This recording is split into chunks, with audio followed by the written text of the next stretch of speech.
unique capacity in a venture like this, that I'm chair of the Story County Board of Supervisors. I sit as an ex officio member on the Story County Conservation Board, and I'm on the Prairie Rivers of Iowa Board as well. So it's really all coming together for me, and I'm really excited about what we're going to talk about today. This is another tool in the toolbox that we have here in Story County and in central Iowa toward really addressing water quality and soil health. But I have to start with this, because on days like this, it makes me reminisce a little bit. And many of our dear friend Paul Toot, who was my partner on the Story County Board of Supervisors, he was actually chair of Prairie Rivers of Iowa at one point. He grew up here in Story County and actually spent a lot of his time playing in the streams and waterways in eastern Story County. And this was an absolute passion of his, that the county ought to be doing more to promote. It's a partnership between so many entities, but the county ought to have a larger role in promoting soil health and water quality. And I think it's fair to say, Penny, that Paul was one of the driving forces behind getting the Squaw Creek Watershed Authority formed and operational, which has really been the linchpin to starting to pull this whole train down the line. And now we've got another exciting aspect of that train that we get to talk about here today. I'm going to start with a proclamation that was just passed by the Story County Conservation Board and the Story County Board of Supervisors. Actually, the supervisors dealt with this yesterday. But this is where we stand in Story County. Whereas the county's rivers and lakes provide recreational opportunities and wildlife habitats that enhance the quality of life of Story County residents, and whereas protecting and restoring the quality of groundwater and surface water is a goal of the Story County Comprehensive Plan, and whereas water quality and flooding issues in rivers and lakes cannot be mitigated without good stewardship of the private and public lands in the watersheds that drain to those rivers and lakes, and whereas Story County has demonstrated its commitment to watershed awareness and water quality through many efforts, including the comprehensive assessments of its watersheds and through the signing of creek crossings and watershed boundaries throughout the county. Whereas the month of June is typically a time of heavy rainfall, when nutrient losses and flooding are especially severe, and when conservation practices have the greatest benefit. Now therefore, be it resolved that the Story County Board of Supervisors and the Story County Conservation Board do hereby announce and proclaim to all citizens that June 2018 is Watershed Awareness Month in Story County, Iowa. All citizens are encouraged to enjoy the outdoors and improve their physical, social, and emotional health while considering the health of the watersheds on which they live. Today is about a piece of the awareness that we're promoting, right? As we go down the road of looking at not only how we can improve water quality and soil health, a piece of that is educating the public, the general public, who generally doesn't think about this, who many in the general public don't even recognize that no matter where you are, you're in a watershed. And whatever happens on this piece of ground affects water as we go downstream. And now we're into the first step of trying to really educate the whole public and have a top of the mind awareness. As you're moving around the county, you get to see not only the streams you're crossing, but the watersheds that you're entering and exiting. This project was only made possible through a partnership with the Story County Conservation Board and the Story County Board of Supervisors, really doing a lot of the heavy lifting in terms of the funding and manpower necessary, but also Prairie Rivers of Iowa doing the design work and laying out exactly how this program is going to work, and then a couple other partners that we're going to hear from here in just a minute that took a key piece of the funding without which this wouldn't be possible. I'll introduce the first one of those right now and ask her to come up and talk to you. The first person is from Story County Community Foundation, who contributed $2,500 to this project, and we'd ask Tilly Good to come up and address us. On behalf of Story County Community Foundation, I am happy to be here today. A little bit about Story County Community Foundation. Our vision truly is for Story County to have a stronger, more vibrant future through a legacy of philanthropy. One way we do that is through our grant making processes, which is why we're invited here today. We're committed to allocating the resources that are available to us to significantly improve or affect the lives of people living in Story County communities. And one area being that we have identified that we often don't see a lot of requests made is in the area of environment. So we were really excited when this one from Prairie Rivers of Iowa came through and we could fund them in support of this project. So a little bit more about the project. The project is going to allow 77 signs to be posted on paved county roads that will mark the creek crossings. The DOT, Department of Transportation Sign Shop, helped make those signs. They produced the signs, and then Story County Conservation and secondary roads will install these signs. Some examples so that are out and about across the county that might know these areas because they're not familiar to me. In Roland, Bear Creek on E18. Anybody know where that's at? Yeah. Mud Creek and Willow Creek on E63 east of Collins. That sound familiar? All right. Many people don't know the name of the creek that passes through their land or their town. So through these signs, the goal, the awareness around the visibility to encourage people to explore and protect their local waters. So thanks for allowing Story County Community Foundation to be a part of this. Thanks, Kelly. An example of those signs is here, that clearly for East Indian Creek, but absolutely a necessary part of this project is that we go ahead and get our stream crossing sign, and the Story County Foundation taking that piece of it was so helpful and necessary to get here. Second great partner for us who works so closely with the county and Story County Conservation in so many ways in improving our soil health and our water quality is actually our Soil and Water Conservation District, and we have our friend Gerald Fitzgerald here to talk to us. I've been with Story County Soil and Water Conservation for approximately 3 years now. I've been the chair for Story County Soil and Water for 2 years now. And one thing I really appreciate being on the board is how hard the commissioners work and how dedicated we are to soil and water in Story County, and what we can do to help farmers clean up their water or keep it as clean as possible, and do things and try to promote projects that will help our water stay clean. As far as Story County, the $2,000 we are donating, we're helping to put out 28 signs that we installed on state and federal highways marking creek crossings. The DOT again will be making the signs, and they will also be installing them on these highways. Two examples of the signs are Ballard Creek on I-235 or I-35 west of Cambridge, and also Calamus Creek west of Maxwell on Highway 210.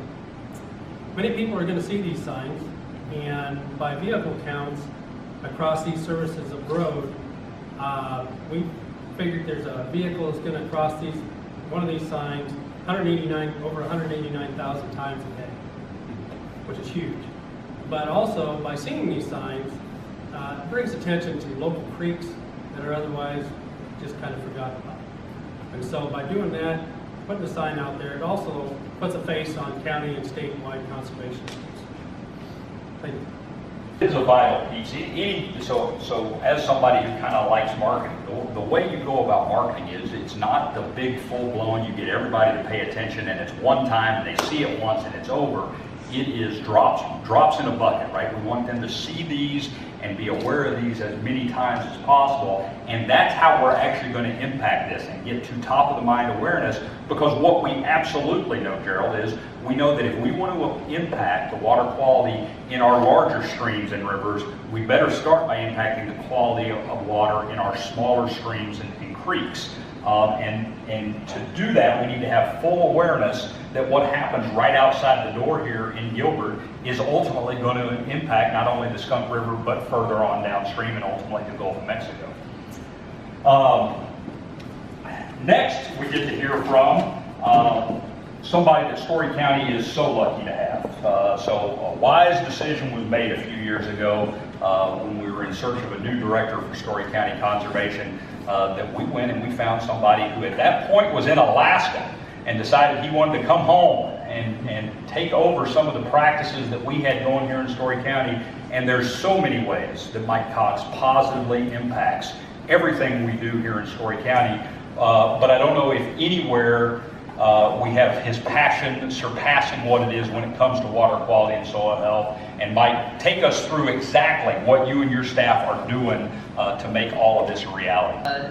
You know, with Story County Conservation, we're in the business of connecting people with nature and improving our natural resources. Water quality is part and parcel of that. You know, we know how integral water is to our lives, to our communities. We know that we improve water quality, we improve our quality of life. We know that we can improve our community livability, our recreation, our ability to live within our communities and enjoy them. And so we know that that's important. We also know that our actions affect our water. Whether that be 3 miles away, at the 3 miles away from a creek, for instance, or whether that be in the creek itself. Our actions affect everywhere, like Rick said, everywhere we're in a watershed. And so in the case of our watershed signs here, they're going to be at maybe for many people not so intuitive areas, but they're going to be at the height of land. If you imagine on the Story County scale, the Continental Divide, that's where those are going to be at the height of land, and educate people about where the water goes to as they enter into that area. So it's critical that we do that. These are going to be on, there's going to be 52 of these signs throughout the county. They're going to be on the county secondary roads or the paved roads. And they're going to identify, those of you familiar with hydrological unit codes, they're going to identify essentially our medium-sized watersheds. So what we call our Hub 10 watersheds is what these are going to identify. And just as a means of bringing it kind of in the forefront of our minds as we go about our daily lives, that we are in a watershed and we are part of a watershed. So at Story County Conservation, we wouldn't be able to do the kinds of things that we do without the support of the Story County Board of Supervisors, without the partners that you've heard of today. It's just critical. It's critical in order to do that. It's not water quality isn't an individual effort for any one person or organization. It takes a community to improve our water quality. And so we're just excited to have support from the Community Foundation. We're excited to have support from Soil and Water Conservation District and others in this project. So, thank you. Last but absolutely not least, a lot of us have ideas and a lot of us have these passions that drive us to try to improve things and try to make things better.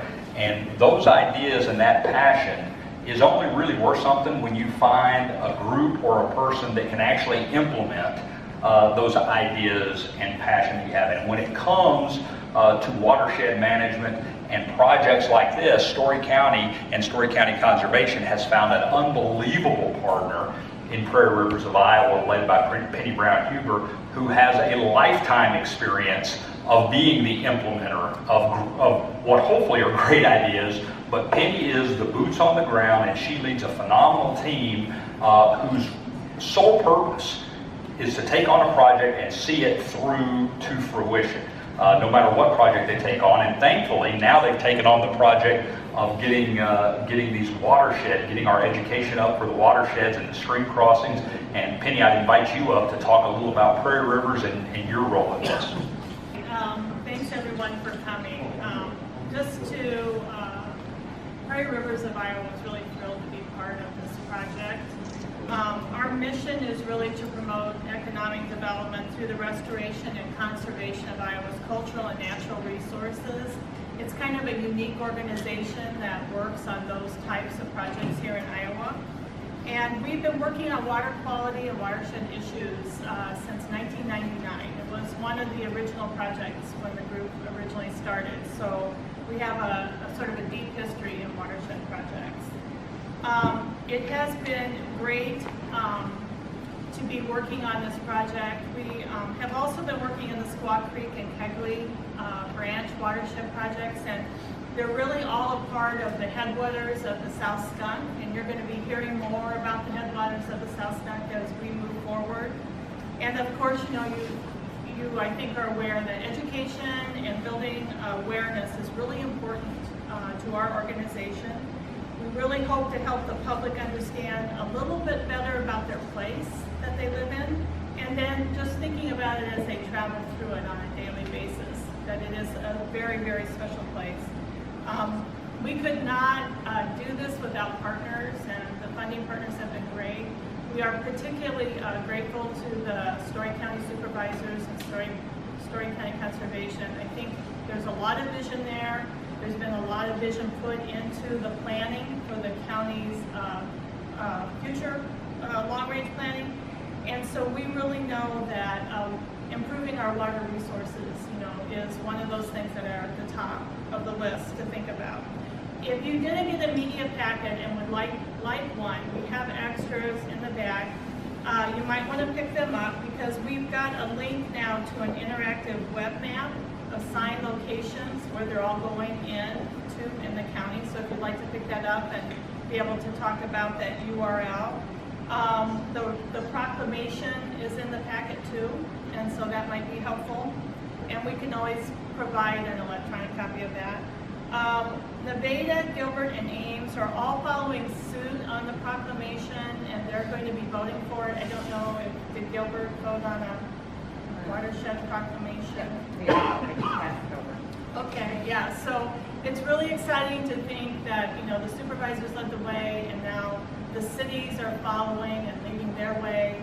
And so it's a really great time to celebrate watersheds here in Central Iowa.